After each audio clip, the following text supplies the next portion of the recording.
بسم اللہ الرحمن الرحیم. السلام علیکم. سیاست ٹونائٹ کے آج کے پروگرام کے ساتھ میں ہوں شمائلہ چودھری. ہمارے آج کے ٹاپکس میں شامل ہیں سی پیک کا پہلا مرحلہ مکمل, دوسرے مرحلے کا آغاز, انفارمیشن منسٹر عطاء اللہ تارڑ کا بڑا انکشاف, مفرور مراد سعید نے 1500 شرپسندوں کو احتجاج میں لیڈ کیا, پی ٹی آئی کا ایک اور یو ٹرن, حسب معمول عالمی میڈیا کی پی ٹی آئی احتجاج کی غیر ذمہ دارانہ رپورٹنگ, فیک نیوز کا خاتمہ کیسے ممکن, پی ٹی آئی حکومت کے میگا پروجیکٹ میں میگا کرپشن, کے پی میں سیکیورٹی فورسز کی کارروائیاں, 8 خارجی دہشت گرد ہلاک, پاک فوج کے کیپٹن اور سپاہی بھی شہید. ان سب پر ماہرانہ رائے دیں گے ہمارے سینئر تجزیہ کار رضوان رضی صاحب. السلام علیکم. جی کیا حال ہے سر؟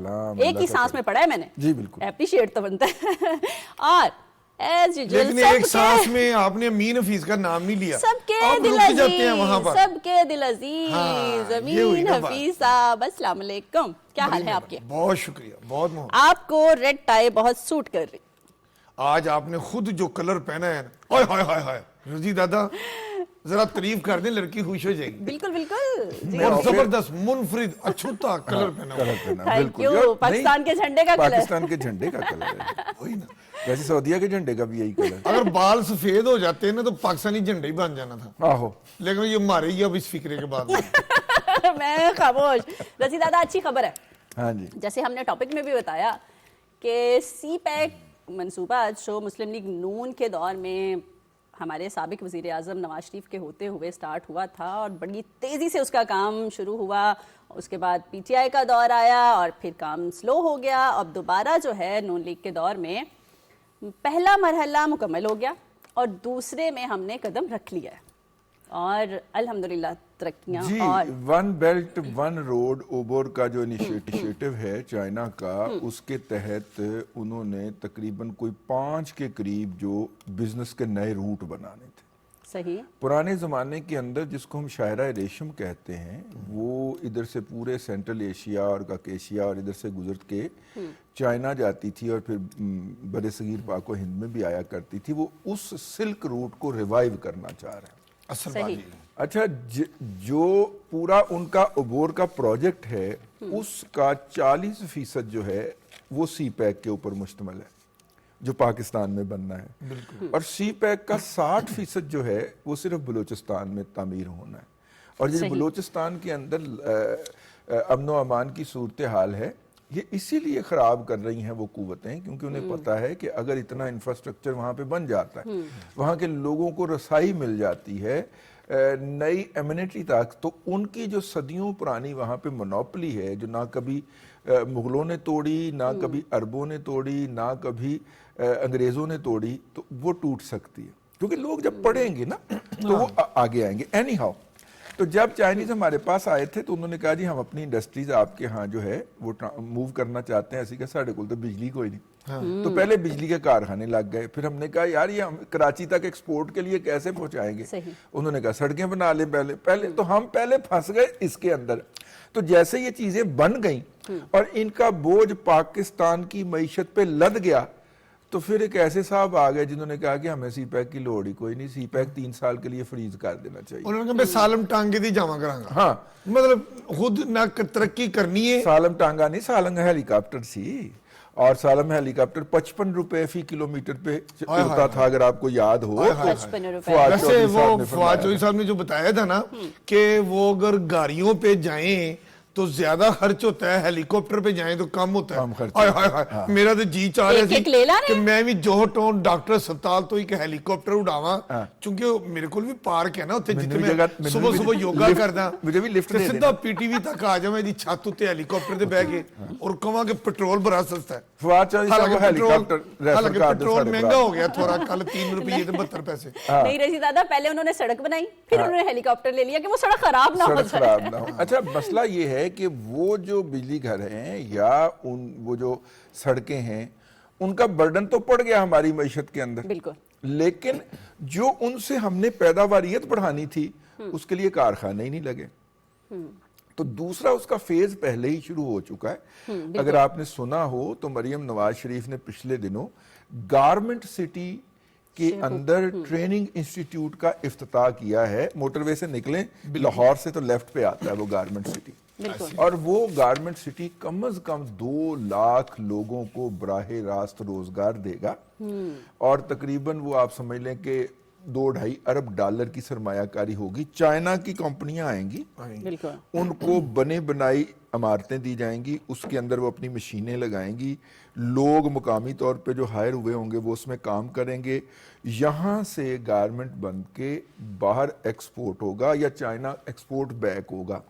اس کا زر مبادلہ پاکستان کو آئے گا, یہاں پہ لوگوں کو روزگار ملے گا, یہاں پہ ٹیکسز ملیں گے, اس کے بعد وہ اپنا پروفٹ جو ہے وہ واپس لے جائیں گی. اسی طرح ٹیکسٹائل کے علاوہ آٹو کی بہت ساری انڈسٹریز جو ہیں وہ پاکستان میں ریلوکیٹ ہونی ہے, اور اس کی وجہ یہ, اچھا کچھ لوگ کہتے ہیں جی چائنا ہمارا بھائی ہے, چائنا ہمارا بھائی ہوگا لیکن وہ اپنے فائدے کے لیے کر رہا ہے. اس کی وجہ یہ ہے کہ اگر آپ نے ٹرمپ صاحب کا بیان پڑھا ہو برکس کے بارے میں جو انہوں نے دیا ہے کہ اگر برکس نے ڈالر کے متبادل کرنسی بنانے کی جسارت کی تو ہم اس پہ 100% ٹیرف لگا دیں گے.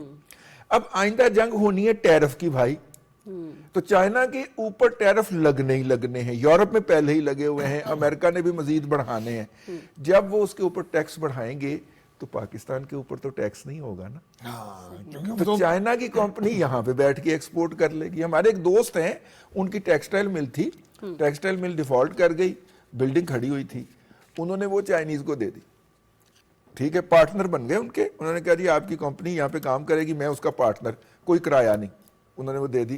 اب چائنیز کیا کرتے ہیں, وہ ایک لوہے کی بنی ہوئی پروڈکٹ ہے, وہ سیمی فنشڈ شکل کے اندر پاکستان لاتے ہیں, اس کو یہاں پہ چیپ لیبر کے ذریعے فنش کرواتے ہیں اور میڈ ان پاکستان کر کے امریکہ ایکسپورٹ کرتے ہیں. وہ ہمارا دوست جو ہے وہ کہہ رہا ہے کہ یار بڑی مشکل سے, دوستی میں اپنا نقصان تو نہیں کرنا چاہیے نا. اب آپ دیکھیے, وہ کہتے ہیں کہ وہ جب ان کی مل چلا کرتی تھی تو وہ سال کا کوئی مشکل سے 25 سے 30 کروڑ روپیہ کما کے دیتی تھی ان کو پروفٹ, ٹھیک ہے. اور اب جب سے ان کا یہ چائنیز کے پروجیکٹ کے ساتھ کولیبریشن ہوئی ہے, وہ کہتے ہیں کہ اس سے کوئی 10 گنا زیادہ میری سال کی انکم ہو گئی. اور یہی دیکھیں ہمارے جو انڈسٹریل یونٹس ہیں مختلف جگہ پہ, اور اس پہ جو چائنا کے وہاں پر مختلف انڈسٹریز انہوں نے لگائی ہیں, اور وہ راؤنڈ دی کلاک 24 گھنٹے جیسے ٹائلز بنائی جا رہی ہیں, جیسے اور بہت سی انڈسٹریز میں چائنا آئے ہیں, تو بہترین کام ہو رہا ہے, یہ ترقی ہو رہی ہے. ML1 بھی تو شروع ہونے لگا نا. ہاں, یہ جو سی پیک کا ایک حصہ آپ نے جو چیزیں بتائیں, اس میں اب جو بہت بڑی ریلوے کا بھی اس میں سی پیک کا جو کردار ہے, ریلوے کا بہت بڑا انفراسٹرکچر ہے. ML1 ہے, ML2 ہے. ML1 جو ہے وہ کراچی سے پشاور تک ریلوے نیٹ ورک جو ہے, براستہ بتانا بہت ضروری ہے. حیدرآباد, سکھر, روڑی, رحیم یار خان, بہاولپور, ملتان, خانے وال, اکاڑا, سائی وال, گجرانوالا, جیلم, اسلام آباد, پشاور, پورا بتانا. یہ ML1 ہے. اس کے لیے 6 ارب 80 کروڑ ڈالر کی ابتدائی منظوری ہو چکی ہے. فیڈرل لیکن یہ بڑی بات نہیں ہے. بڑی بات یہ ہے کہ اس کا خرچہ بڑھا کے 3 سال 7 ماہ 21 دن کی گورنمنٹ جو تھی وہ 12 ارب ڈالر پہ لے گئی تھی. ہاں, تو یہ پھر موجودہ گورنمنٹ, یہ آپ ڈاکٹر احسن اقبال صاحب کو دعائیں دیں, وہ کھینچ کے نیچے لائیں یہ خرچے. وہ پروفیشنل ہے وہ. اچھا, انہوں نے یہ کہا, مجھے ریلوے حکام نے یہ بتایا کہ سی پیک کے حوالے سے ML1 جو ہے اس کا ہوم ورک مکمل ہو چکا ہے. انشاءاللہ تعالی اگلے سال, جو اگلا سال اب صرف دسمبر اب شروع ہو گیا ہے, اور مارچ میں, مطلب مارچ 2025 میں ریلوے میں سی پیک ML1 کراچی سے پشاور تک اس کا افتتاح ہو جائے گا. اور اس کا افتتاح ایسا ہوگا کہ یہ پھر مختلف مراحل میں یہ ٹریک مکمل ہوگا. ایسا ٹریک بنے گا موٹر وے سے کہیں خوبصورت, دونوں طرف فینس ہوئے گی, اور سپیڈ ٹرین کی اتنی زبردست ہوگی, مسافر ٹرینیں, مال گاڑیاں چلیں گی. مجھے یہ بتائیں کہ یہ جو پی ٹی آئی تھی, ان کو سی پیک ہضم کیوں نہیں ہوا تھا؟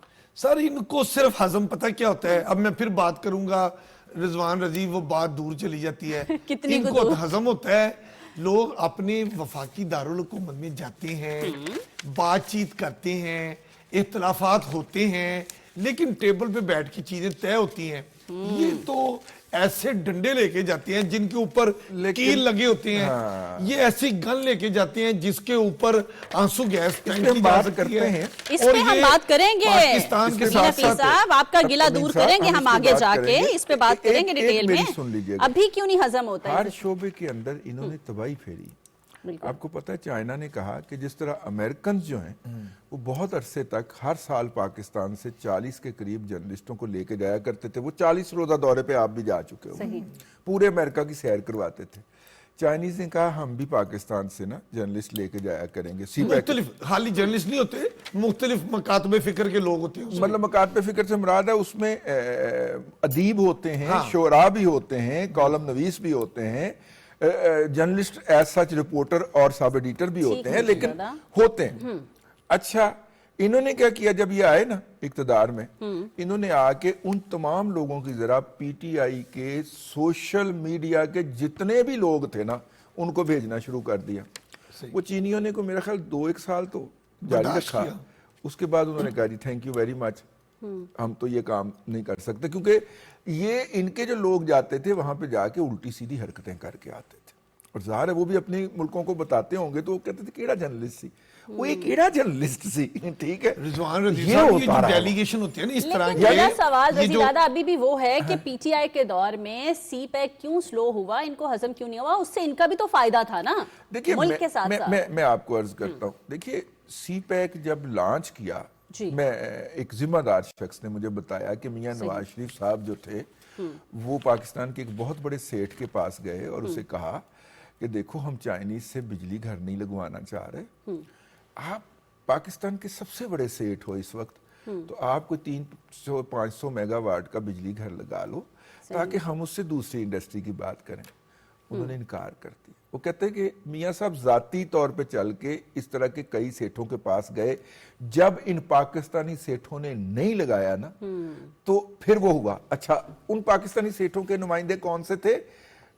داؤد صاحب, وہ کیا نام تھا ان کا یار, وہ جو ان کے منسٹر بھی تھے جنہوں نے کہا تھا سی پیک 3 سال کے لیے جو ہے رزاق داؤد. رزاق داؤد صاحب نے نمائندے بن کے آ گئے اور انہوں نے آگے کہا کہ سی پیک کے اندر ہمیں بھی برابر کا حصہ دیا جائے. ارے بابا تم سے تو پہلے کہا تھا لگا لو, اور آپ نے ماشاءاللہ موصوف نے جو روش پاور پروجیکٹ لگایا ہوا تھا, کون سا تھا وہ, بہرحال ان کا ایک پاور پروجیکٹ تھا, اور جب وہ آڈٹ ہوا تو پتا چلا 750 روپے فی یونٹ بجلی ان سے ہمیں مل رہی ہے. آپ نے تو لگایا ہوا ہے اس ریٹ کے اوپر, اور ہمیں آپ جو ہے. اچھا پھر اس میں یہ بھی تھا, اچھا اس دفعہ اگر آپ نے نوٹ کیا ہو تو ایسے لگتا ہے کہ جیسے پاکستانی بزنس مین بھی آن بورڈ ہے. اور آپ دیکھیے کہ کم از کم 2 ایئر لائنز کی خبریں آج میں دیکھ رہا تھا کہ کراچی کے بزنس مینوں نے, جس طرح سیالکوٹ کے بزنس مینوں نے سیال ایئر بنائی ہے نا, کراچی کے بزنس مینوں نے ایک اپنی ایئر لائن لانچ کرنے کا اعلان کیا. ابتدائی طور پہ 3 جہاز لے کے آئیں گے وہ, اور ڈومیسٹک روٹس کے اوپر چلائیں گے. لاہور چیمبر کے صدر نے مجھے بلایا ہوا ہے ویسے چائے پہ, لیکن لاہور چیمبر کے صدر نے بھی اناؤنس کر دیا ہے کہ لاہور کے بزنس مین اپنی ایئر لائنز لائیں گے. تو آپ پریشان نہ ہوئیں اس کے اوپر. چائنا میں اس وقت ان کی جتنی بھی بڑے بڑے شہروں کی میونسپل کارپوریشن ہے, ان تمام میونسپل کارپوریشن کی اپنی ایئر لائنز ہیں. اچھا ویسے رضی دادا یہ بڑی اچھی باتیں ہیں کہ ایئر لائنز بنائی جا رہی ہیں, سیالکوٹ والوں نے بنا دی, کراچی والوں نے اعلان کر دی, زندہ دلوں کے شہر لاہور کی چیمبر کے بھی صدر صاحب نے اناؤنس کر دیا. یہ جو ہمارے انٹرسٹی بسیں چلتی ہیں اس پر بھی یہ چیمبر والوں کو, لوگوں کو سفری سہولتیں جو ہیں وہ بہتر دی جائیں. یہ دیہات سے جو مین مارکیٹوں تک آتے ہیں وہ ان کے لیے بھی کوئی اچھی بسیں دی جائیں. سر ابھی جو پرائیویٹ سیکٹر ہے وہ لاہور اسلام آباد, لاہور کراچی, لاہور ملتان اور یہ مین سڑکوں کے اوپر رہتے ہیں, ان کو بھی ذرا برانچ لائن کی سڑکوں پر اپنی پبلک ٹرانسپورٹ چلانی چاہیے. چیمبر والوں کو بھی کہتے ہیں کہ وہ اپنا رول ادا کریں, دیگر بزنس مین ٹرانسپورٹر بھی اس میں آئیں تاکہ عام آدمی کو بھی بہتر سفری سہولتیں مل سکیں. اب تک جتنی ایئر کنڈیشن جن میں روڈ ہوسٹس بھی ہوتی ہیں, بڑی اچھی نان سٹاپ گاڑیاں چلتی ہیں ایئر کنڈیشن, وہ بڑے بڑے شہروں کے درمیان تو چلتی امین ہیں, حفیظ چھوٹے شہروں کے درمیان بھی چلنی چاہیے. نہیں, امین حفیظ مسلم لیگ نون نے میٹرو اور اورنج ٹرین کا تو سٹارٹ کیا تھا, لیکن پھر پی ٹی آئی نے رضی دادا اس پہ اورنج ٹرین پہ بھی فل سٹاپ لگا دیا, اس کو بھی روک دیا تھا. یہ اسی لیے تو تھا. نہیں, انہوں نے بھی بنائی تھی, انہوں نے بھی ایک اپنے ہاں بی آر ٹی بنائی. نہیں, بی آر ٹی کہاں بنائی تھی, جو وہاں پہ روک دی, پہلے اس پہ اعتراض کرتے رہے, پھر بنانے لگ گئے, پھر رک گئی, پھر اس پہ کرپشن ہو گئی, پھر وہ بھی ایک لمبی کہانی ہے. ٹھیکیدار ہم نے بلیک لسٹ کر کے لاہور سے نکالا تھا, تو وہ انہوں نے پوری بی آر ٹی اس کے حوالے کر دی, تو وہ اس نے ہر جگہ جو ہر پلر نہیں ہوتا جس پہ چلتی ہے, اس نے ہر پلر 2 باری بنائے. سر وہ ایسے ہی ہے رضی دادا, ہاں بالکل امین حفیظ, یہاں پہ مجھے ایک بریک لینی ہے, اس کے بعد ایک اور بہت بڑا انکشاف ہے جس پہ ہم ڈسکس کریں گے. یہاں لیں گے ایک بریک, ہمارے ساتھ رہیے گا.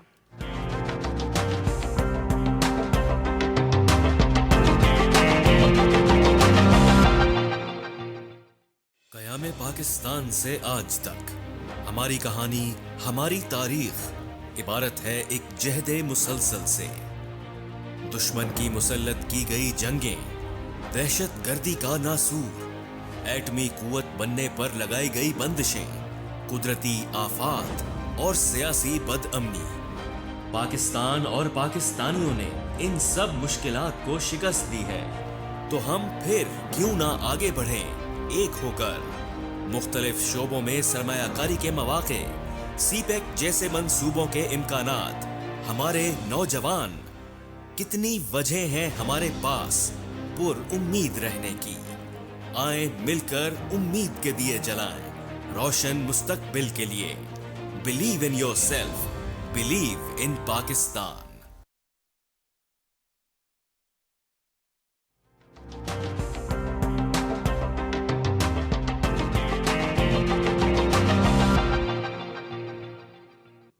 Welcome back. رضی دادا, ہم انکشاف کی بات کر رہے تھے. ہمارے انفارمیشن منسٹر نے آج پریس کانفرنس میں بہت بڑا انکشاف کیا ہے. انہوں نے کہا ہے کہ یہ جو احتجاج میں شرپسند آئے تھے, ان میں 1500 کو جو لیڈ کر رہے تھے وہ مراد سعید تھے, اور وہ ان کی ٹریننگ بھی کرتے رہے.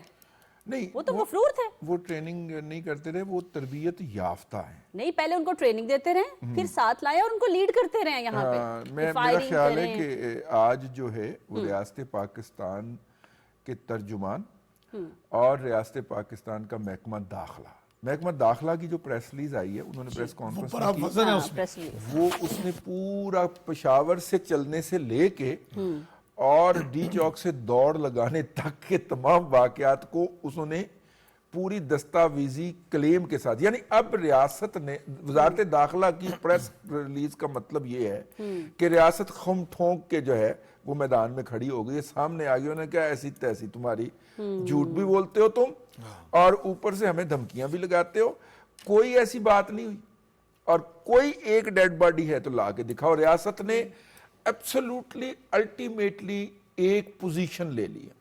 صحیح. میرا خیال یہ ہے, میں ریاست سے اختلاف تو کرنے کی جسارت کر سکتا ہوں تھوڑی سی, میرا خیال یہ ہے کہ اگر ریاست یہ والا سٹانس 26 کے اگلے دن صبح کو لے لیتی نا, تو یہ یہاں تک نوبت ہی نہ پہنچتی. لیکن مسئلہ کیا ہے, مسئلہ یہ کہ ریاست کی ایک مجبوری ہوتی ہے, وہ ہر چیز کو چھان پھٹک کے انویسٹیگیٹ کر کے حقائق کی تصدیق کر کے پروف کے ساتھ پھر کوئی بات زبان سے کھولتی ہے. 5 دن لیے ہیں انہوں نے سر, 26 کے بعد آج یکم ہو گئی ہے, 5 دن لیے ہیں انہوں نے, اور اب انہوں نے کہا ہے کہ جی ہم نے پوری طرح اپنی منجی کے نیچے ڈانگ پھیر کے دیکھ لی ہے, ہم نے کوئی کام خراب نہیں کیا, اب آؤ تم میدان میں, تمہاری ایسی تیسی. مطلب کلیئر کہا ہے کہ پولی کلینک پوچھ لیں, پیمز پوچھ لیں, کہیں جو فورسز ہیں ان کی بلٹ سے, پہلی بات تو بلٹ چلی نہیں, ان کے بلٹ سے کوئی بندہ شہید نہیں, کوئی بندہ جو مظاہرین ہے کسی کی موت جہاں بھاگ نہیں ہوا. ہم اس پروگرام میں یہ شور مچاتے رہے کہ میڈیا غلط رپورٹ کر رہا ہے کہ فوج آ گئی, گولی مارنے کا حکم. 245 کے اندر یہ پاورز ہیں ہی نہیں. فوج آتی ہے ہمیشہ تنصیبات کی حفاظت کرنے کے لیے. انہوں نے پارلیمنٹ کی حفاظت کرنی تھی, انہوں نے ایوان صدر کی, ریڈ زون کے اندر موجود دوسرے لوگوں کی. ان کا کوئی انٹریکشن ہوا ہی نہیں ہے مظاہرین کے ساتھ. مظاہرین کے ساتھ جو انٹرفیس بنا ہے وہ تو رینجرز کا بنا ہے. ٹھیک ہے نا, یا اس سے پہلے پولیس کا ان کے ساتھ جو بھی انگیج کیا گیا ہے. اور آپ نے پہلے لمحے, یعنی آپ سے مراد ہے کہ پی ٹی آئی کے شرپسندوں نے اور خاص طور پہ سائبر دہشت گردوں نے پہلے لمحے پہ ہی ہماری فوج کی ٹرولنگ شروع کر دی اور اس کے اوپر الزامات لگانے شروع کر دیے. اور نہیں, اس میں ذرا تھوڑا سا ایڈ کر دیں کہ امریکہ میں ہمارا جو سفارت خانہ ہے اس کے سامنے ایک ٹرک کھڑا کر دیا جو ڈیجیٹل اس کے اوپر مووی چل رہی ہے. یار دیکھو کتنی بری بات ہے. صحیح کہہ رہے ایک ادارہ جس کا کوئی تعلق ہی نہیں ہے سارے مظاہرے کے ساتھ, آپ اس کی ویڈیو اور اس کو ادھر آپ بدنام کر رہے ہیں. مطلب گھر کی باتیں, اور وہ بھی جھوٹ پراپیگنڈا, فیک نیوز, اور اس کے اوپر ایک ڈیجیٹل ٹرک آپ نے کھڑا کر کے وہ پاکستان کو آن کب کرتے ہیں؟ وہ کہتے ہیں کیا دنیا کو آپ میسج دیں. رضی دادا وہ پاکستان سے پہلے اپنے آپ کو یہی نہیں وہ ان کو گھر کیسے سمجھیں گے؟ ان کے اذہان کے اندر کوئی عجیب ہی قسم الکمونیا کی کوئی کائنات بسی ہوئی ہے, وہ اسی میں رہنا پسند کرتے ہیں. آپ اندازہ فرمائیے, آج میں آپ کو ایک کمال کی بات بتاؤں. اناؤنسمنٹ آئی کہ جناب عطا اللہ تارڑ صاحب جو ہیں وہ پریس کانفرنس سے خطاب کریں گے. بالکل. ہم نے پی ٹی وی پہ روک دیا جا کے ٹی وی کے, چلیں جناب اب خبریں ہو رہی ہیں 5 بجے کی, 5:10 پہ وہ خطاب کریں گے. جب وہ لائیو خطاب کر رہے تھے اور سارا میڈیا ان کو دکھا رہا تھا, صحیح, میرے پاس ایک خبر آئی کہ عطا اللہ تارڑ پشاور میں گرفتار کر لیے گئے. کمال ہے. ٹھیک ہے, اور گرفتار کر کے نامعلوم مقام پہ منتقل کر دیے گئے. اچھا یہ بات طے ہے کہ عطا بھائی جو ہیں وہ آج پشاور گئے ہوئے تھے, وہاں پہ کوئی فوت ہو گیا تھا, اس کے افسوس کے حوالے سے انہوں نے وہاں پہ وزٹ کیا ہے. اور جس شخص نے یہ بے پارگی چھوڑی, اور آپ یقین کریں میں نے اسی وقت دیکھا تمام گروپوں کے اندر یہ بات شیئر ہوئی تھی. میں نے ٹویٹر لاگ ان کیا وہ وی پی این لگا کے, اور فیس بک کھولا, وہاں پہ بھی یہ خبر دوڑی جا رہی تھی. جھوٹی چیز کتنی جلدی پھیلتی ہے. آپ یار کم از کم یہ دیکھ لو, بندہ اس وقت لائیو آ رہا ہے, لائیو پریس کانفرنس خطاب کر رہا ہے, اور آپ یہ خبر اس وقت این اس کے منہ کے اوپر چلا رہے ہیں. یعنی آپ حد ہے یار اس بات کی. یہ جو سائبر کرائم ہے یار, آپ کسی کے اوپر الزام لگا رہے ہیں, اور امیر مقام کو بھی انہوں نے اس خبر میں گرفتار کروا دیا ہوا تھا, اور بھی کوئی صاحب تھے 2-3 بندے گرفتار کروا دیے ہوئے تھے. اور تو خیر میں عرض کر رہا تھا کہ یہ جو اب پہلی دفعہ ہماری حکومت کا ترجمان جناب عطا اللہ تارڑ صاحب آئے ہیں, انہوں نے کہا ہے بھائی جان کوئی ایسی بات نہیں ہوئی, نہ ہم یہ جھوٹ سنیں گے نہ تمہیں بولنے دیں گے. ٹھیک ہے, اور دوسری طرف سے وزارت داخلہ نے پوری کہانی لکھ دی کہ یہ چلے, انہوں نے یہ اب اس کو کریں نا, چیلنج کریں, اب اس کو چیلنج کریں. اور یہ کہہ دیا کہ فیک نیوز کے حوالے سے امینڈمنٹ بھی آ رہی ہے جس میں اب سیدھی 3 سال ہوگی سزا اور 10 لاکھ روپے ہوگا جرمانہ, اور اب ایک کمیٹی بنے گی جو اس سارے معاملے کو دیکھا کرے گی, اور پھر وہ تجویز کرے گی کہ یہ واقعی فیک نیوز ہے اور ذمہ دار بندے کو یہ پنشمنٹ ہونی چاہیے. دادا جو آپ نے ابھی بات بتائی ہے نیوز کی, لگائیں نا کہیں تو آپ دیکھنا, ابھی انفارمیشن منسٹر کو پشاور میں گرفتار کروا دیا. دادا وہ اس طرح سے بات پھیلتی ہے, وہ کہتے ہیں نا کتا کان لے گیا تو کان نہیں دیکھتے, کتے کے پیچھے بھاگ پڑتے ہیں سارے.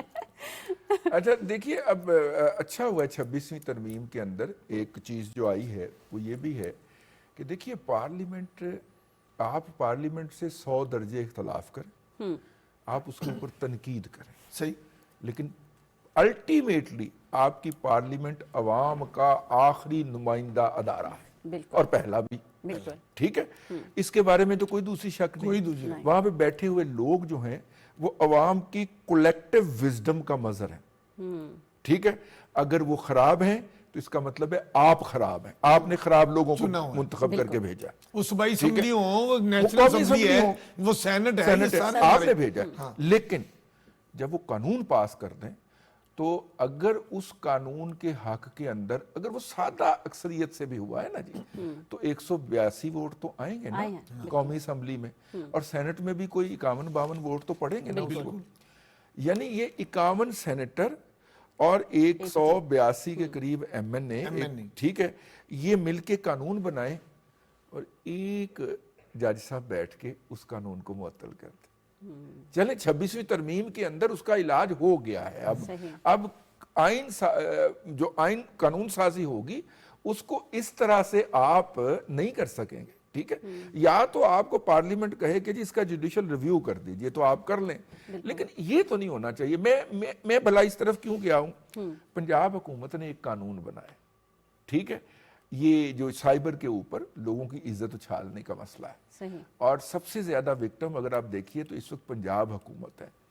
ہماری سوسائٹی کے اندر کسی خاتون کے اوپر آواز لگا دینا بہت آسان ہے. اور ہمارے پنجاب کے اندر تینوں جو اہم عہدے ہیں اس وقت 3 خواتین کے پاس. بالکل خواتین ہیں. مریم نواز شریف صاحبہ, وزیر اعلیٰ, مریم اورنگزیب صاحبہ سینئر وزیر اور انفارمیشن ازما بخاری. تینوں جو چہرہ ہیں حکومت کا وہ خواتین کے ہیں. اور صبح و شام دوپہر رات ان کے بارے میں کیا کیا واہیات باتیں اس سوشل میڈیا پہ نہیں لکھی جاتی. ٹھیک ہے, جب وہ قانون بنا تو اس قانون کو ایک جج صاحب نے بیٹھ کے سسپینڈ کر دیا. دس از سمپلی ناٹ ایکسیپٹیبل. اور ان کی کردار کشی جاری ہے. وہی ازما بخاری پھر اسی عدالت میں گئی کہ دیکھیے یہ میرے خلاف کیا ہو رہا ہے, اور عدالت تمام تر اخلاص کے باوجود بھی, کرنے کی خواہش کے باوجود بھی ملزموں کے خلاف کارروائی نہیں کر پا رہی. تو میرا خیال یہ ہے کہ ایک قانون اب وفاق کی سطح کے اوپر بھی ٹرائی کر لیتے ہیں کہ انشاءاللہ اب تو خیر 26ویں ترمیم کے بعد تو نہیں ہوگا, جس میں یہ جو سائبر اتھارٹی کا بھی ایک بنا تھا کہ ایف آئی اے سے الگ کر کے نا سائبر کرائم کے حوالے سے ایک اتھارٹی الگ سے بنا لی جائے. اس کا قانون پاس ہو گیا ہوا ہے, اور اس کو گورن کرنے کے لیے یا اس نے کس قانون کے تحت یا کس قانون کو اس نے لاگو کرنا ہے وہ قانون بھی قومی اسمبلی دے دے. یہ ہر کوئی اٹھ کے امین حفیظ صاحب کے بارے میں یا میرے بارے میں کوئی غلط باتیں لکھ جائے سوشل میڈیا کے اوپر, میرے پاس کیا ریمیڈی ہے, میں کہاں پہ جاؤں جا کے اپنا رونا عطا اللہ تارڑ صاحب نے آج کہا ہے نا کہ آئیڈیا دیا, انہوں نے کہا کہ میری رائے ہے, ابھی اس پہ کوئی کام نہیں ہو رہا, کہ ایف آئی اے کی ایک ٹاسک فورس بنائی جائے, جو بھی اس طرح کا مواد ڈالے گا نا اسی وقت اس کے پیج کو جو ہے نا وہ ٹریس کر لیا جائے. نہیں وہ تو ابھی بھی کر سکتے ہیں. وہ تو انہوں نے آج اپنی پریس کانفرنس میں آئیڈیا دیا, انہوں نے کہا میرا ایک آئیڈیا ہے. فیک نیوز کے حوالے سے قانون کیا ہوتا سازی تو نہیں نا پراپر اس پہ کوئی ایک بندہ, اب ہر بندے کے ہاتھ میں تو یہ کیمرہ موبائل ہے, جی ہر ایک کیا, یہ موبائل نہیں ہے یہ کیمرہ ہے. ہر کوئی جرنلسٹ بنا ہوا ہے اور کیا کرتا ہے آپ کو پتہ ہے نہیں ہے, وہ آپ کی ایک ویڈیو بناتا ہے, آپ سے پوچھتا بھی نہیں ہے, آپ فیملی کے ساتھ بیٹھے کھانا کھا رہے ہیں اور وہ آپ کی تصویر بنا رہا ہے اور وہ بعد میں ویڈیو لگا رہا ہے جی امین حفیظ صاحب اس کے ساتھ بیٹھے ہوئے رنگ رلیاں منا رہے تھے. یار میں تو اپنی فیملی کے ساتھ بیٹھا ہوا تھا. مطلب ایک دفعہ وہ چلا دی خبر تو امین حفیظ, اچھا دیکھیں کس کو جا کے صفائی پیش کرے گا, کس کو. اچھا میں جب صحافت میں آیا, سچی بات ہے, میں اپنی امی کو جب بتایا 1982 کی بات ہے کہ میری ایک ادارے میں ریکروٹمنٹ ہو گئی ہے ایز رپورٹر, میری امی نے سب سے پہلے مجھے ایک بات کہی کہ بیٹے ایک بات یاد رکھنا, کسی کی پگڑی نہ اچھالنا. اگر تیرے پاس کوئی ثبوت کوئی انفارمیشن ہو, جب تک تم اسے کاؤنٹر چیک نہ کر لو, اس کی تصدیق نہ کر لو, بیٹے وہ خبر نہ دینا. دوسری بات مجھے آج تک یاد ہے, میری والدہ نے کہا, آپ نے جیسے ابھی کہا نا پنجاب میں 3 اہم عہدے 3 خواتین کے پاس ہیں, میری والدہ نے کہا کہ بیٹے کبھی آپ کے پاس خواتین کی, بیٹیوں کی کوئی خبر آئے, کوشش کرو کہ اس کو اگنور کرو. لیکن اگر واقعی وہ سچ ہے اور تصدیق بھی ہو گئی ہے, کاؤنٹر مختلف اتھارٹی سے آپ نے تصدیق بھی کر لی ہے, تو بیٹے خبر میں پھر بھی بیٹیوں کا نرمی رکھنا, خیال رکھنا. میرے سے نا پچھلے دنوں ایک وفاقی کابینہ کے ایک رکن کے بارے میں نا ایک غیر محتاط ٹویٹ ہو گئی, جو میری سرشت کے اندر جو مجھے خبر ملی تھی اس کے مطابق درست تھی. ان منسٹر صاحب نے مجھے فون کیا اور انہوں نے کہا کہ رضی بھائی یہ آپ بات, میں آئی واز جسٹ اے کال اوے, اگر آپ مجھے پوچھ لیتے تو آپ کو یہ بات لکھنے کی ضرورت نہ پڑتی. وہی نا کاؤنٹر چیک کر لیں. اچھا میں نے ان سے معذرت کی اور میں نے وہ ٹویٹ ڈیلیٹ کی, پھر میں نے معذرت کی ٹویٹ کی کہ یہ میرے سے غلطی ہو گئی, اور آج کل وہ میرے بہت پیارے دوست. یہ بھی تو ہو سکتا ہے نا. دیکھیے ایک تو یہ ہے کہ ایک صاحب نے, میں آپ کو, ایک صاحب نے اے آئی سے بنی ہوئی, آرٹیفیشل انٹیلیجنس سے بنی ہوئی بلو ایریا کی روڈ کے اوپر سارا خون بکھرا ہوا ہے, وہ تصویر پوسٹ کر دی. جب اس کو رپورٹ کیا گیا تو انہوں نے ایک چھوٹا سا کہا کہ دیکھیے میں نے تو مثال کے طور پہ وہ پیش کی تھی. ارے بھائی تو نے مثال پیش کی تھی لیکن اس کا میسج کیا گیا ہے, ٹھیک ہے. اب ایف آئی اے نے ان کو بلایا کہ یہ جو یہاں پہ نجی کالج میں وہ بچی کے حوالے سے جو سارا وہ چلا تھا سلسلہ, اس کے حوالے سے آپ نے بہت زیادہ گند کیا ہوا ہے تو آپ آئیے. تو پتہ چلا موصوف جو ہیں پشاور میں اپنے فارم ہاؤس میں ہوتے ہیں, لاہور میں تو ہوتے ہی نہیں ہے. یار آپ اندازہ کریں جھوٹی خبروں سے اور اس طرح کے بہتان تراشیوں سے آپ کے فارم ہاؤس بھی بن جاتے ہیں. تو وہی بناتے ہیں پھر اب تیتر کا شکار بھی کر لیتے ہیں. اب دیکھو نا, بھلے وہ تیتر ہی کیوں نہ ہو, اب شکار بھی کر لیتے ہیں. ابھی ہم وہی بات کر رہے تھے نا کہ ذاتی مفاد. اور یہ اب بتائیں پچھلے دور میں جب پائلٹوں کے بارے میں, پی آئی اے کے پائلٹوں کے بارے میں غیر ذمہ دارانہ قومی اسمبلی میں ایک آپ کا وزیر بیان دے, یہ جو مطلب پھر وہ قاسم کے ابو صاحب کے دور میں جو ہوا, سلمان کے نہیں قاسم اور سلمان دونوں کے, ہاں قاسم اور سلمان کے ابو صاحب کے دور میں سرور صاحب نے, غلام سرور صاحب جو منسٹر آف آبادی تھے, کھرے بیان دے دیا. کیا بیان دے دیا کہ جناب ہمارے پائلٹوں کی جو اسناد ہیں, ان کے جو سرٹیفکیٹس ہیں, لائسنس جو ہیں وہ چلی ہیں. ایک فکرہ کہا اور ہمارا کھربوں روپے کا 4.5 سال پی آئی اے کو نقصان برداشت کرنا, تقریباً 450 ارب روپے. اور پھر قاسم کے ابو صاحب کے عزیز ترین دوستوں نے اپنے جہاز شروع کر دیے جن کے ساتھ وہ تصویریں بنواتے تھے. جی مطلب آپ کون لوگ ہیں یار پاکستان. اب کل بھی میں نے عرض کیا تھا, اگر یہ ذکر وہ لوگ ہیں جن کو شرم تو مگر تم کو آتی نہیں, شرم تم کو مگر نہیں آتی. یہاں پہ ایک بریک لیں گے, ہمارے ساتھ رہیے گا.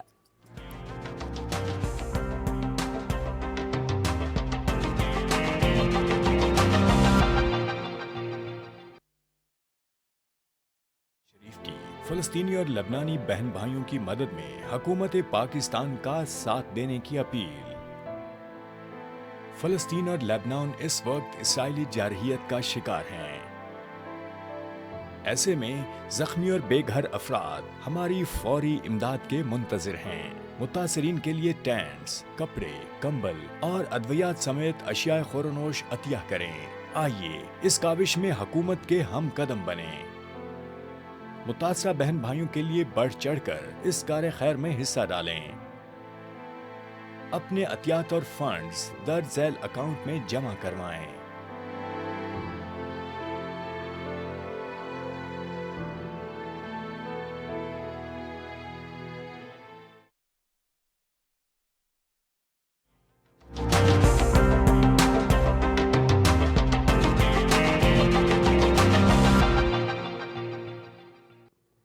Welcome back. رضی دادا, یہ جو عالمی میڈیا ہے ان کو کیا فلسطین, غزہ پہ ہوتا ہوا ظلم نظر نہیں آ رہا؟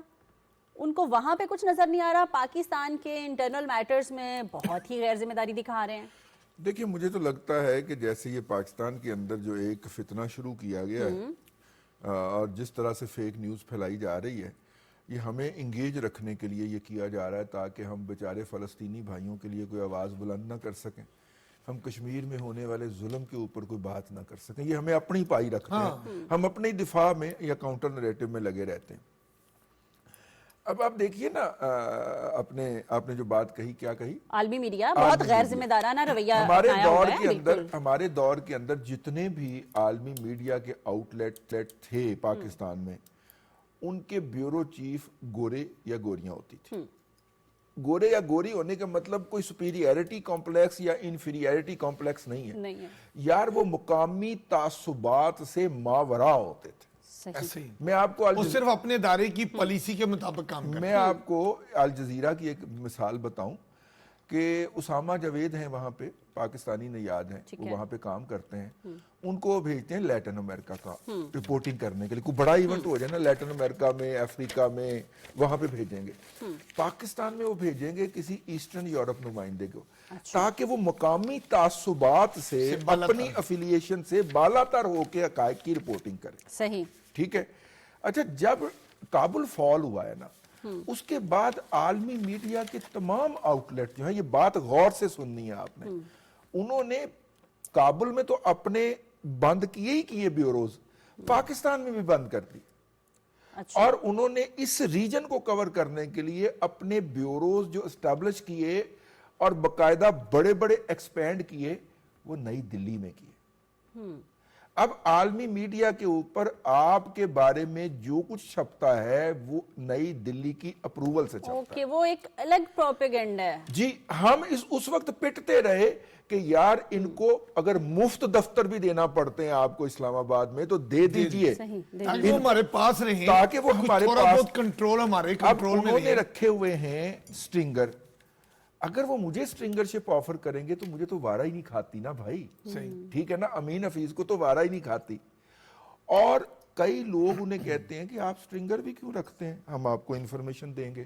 وہ جب انفارمیشن دیتے ہیں ان کو تو وہ اپنے تعصبات کے ساتھ، اپنی مرضی کے ساتھ ڈسٹورٹڈ انفارمیشن دیتے ہیں۔ اب دیکھیے، ایک سٹوری گارڈین میں چھپتی ہے اردو میں، وہی خبر بی بی سی اردو میں بھی چھپ جاتی ہے۔ اچھا، یہ بی بی سی اردو جو ہے یہ تقریباً نگلیکٹڈ چائلڈ ہے اصل بی بی سی کا، وہ کوئی زیادہ پرواہ نہیں کرتے جو بکواس چھپتی رہے اس کے اندر، ٹھیک ہے۔ میں ویسے ہی نام لے گیا ہوں، نام نہیں لینا چاہیے مجھے، میں بھی کچھ عرصہ اس کے لیے کام کیا ہوا ہے ماضی کے اندر، لیکن جن کے تحت ہم نے کام کیا تھا وہ تو حقائق کے اوپر اتنا کمپرومائز کرنے کو تیار نہیں تھے جتنا کہ اس وقت ہو رہا ہے۔ یعنی دیکھیے 3 دن کے بعد وہ فگر تک پہنچے کہ یہ ایکس فگر ہے، ایسے ہی، ٹھیک ہے۔ اچھا، مزے کی بات یہ ہے کہ ہمیں پہلا اصول یہ بتایا گیا انٹرنیشنل میڈیا کے اندر رپورٹنگ کرنے کا، میں نے جتنی بھی انٹرنیشنل میڈیا کی ٹریننگ ورکشاپ اٹینڈ کی ہیں، گورے نے کہا کہ بھائی ایک لفظ ایٹریبیوٹ ہوگا کہ یہ اس نے کہا اور یہ اس نے کہا، یہ اس نے کہا۔ اور یہ بھی ہوا کہ میں نے 1-2 دفعہ سٹوری دی، میں نے اس کے اندر ایک بندے کو کوٹ کیا، وہ گوری بیورو چیف تھی، اس نے اس بندے کو فون کر کے پوچھا کہ آپ نے رضی سے بات کرتے ہوئے یہ بات کہی ہے؟ اس نے کہا جی ہاں میں نے کہی ہے۔ پھر وہ خبر یہ اس وقت کی بات ہے جبکہ آپ بتا رہے ہیں، تو کیا اب بھی کوئی چیک اینڈ بیلنس ہے؟ لیکن کیا ہو رہا ہے اب، کیا ہو رہا ہے جو رضی بتا رہے ہیں نا کہ جیسے ہمارے ہاں در اندازی ہوتی ہے وایا افغانستان، پھر وہ میری بات دور چلی جاتی ہے۔ اب یہ جو میڈیا کی یلغار ہمارے خلاف، انٹرنیشنل میڈیا کی یلغار پاکستان کے خلاف ہو رہی ہے، یہ وایا دلی ہو کیا رہا ہے۔ آج میں 1-2 ان کے انڈیا کے چینل دیکھ رہا تھا، سائیں وہ ہمارے ہاں قاسم کے ابو صاحب کو، سلمان کے ابو نہیں قاسم کے ابو، سلمان کے اوکے، قاسم سلمان کے جب ابو، قاسم کہتا ہوں نا قاسم کے ابو، آپ مان لیا کریں۔ آپ بھی سلمان کے اچھا ابو، رضی دادا، قاسم اور سلمان کے ابو سے مجھے یاد آیا، وہ ایسی ویڈیو بناتے ہیں اور ایسا اس کو مظلوم ثابت کر رہے ہیں کہ پاکستان کی حکومت موجودہ اور اس پر ظلم کی انتہا کر دی۔ یہ نہیں بتا رہے کہ اسلام آباد پہ اٹیک کرنے کون آیا، یہ نہیں بتاتے کہ ہائی کورٹ اسلام آباد کے حکم کے باوجود کس نے وہاں پر چڑھائی کی، یہ نہیں بتایا کہ آنسو گیس کے شیل کون پھینک رہا تھا، یہ بھی نہیں بتایا 40 بندوقیں پکڑی گئی ہیں ان سے۔ رضی دادا قاسم اور سلمان کے ابا کی ایک نئی کہانی ہے، وہ کہتے ہیں نا، بڑے بزرگ کہتے ہیں، آپ نہیں، بڑے بزرگ کہتے ہیں 900 چوہے کھا کے بلی حج کو چلی۔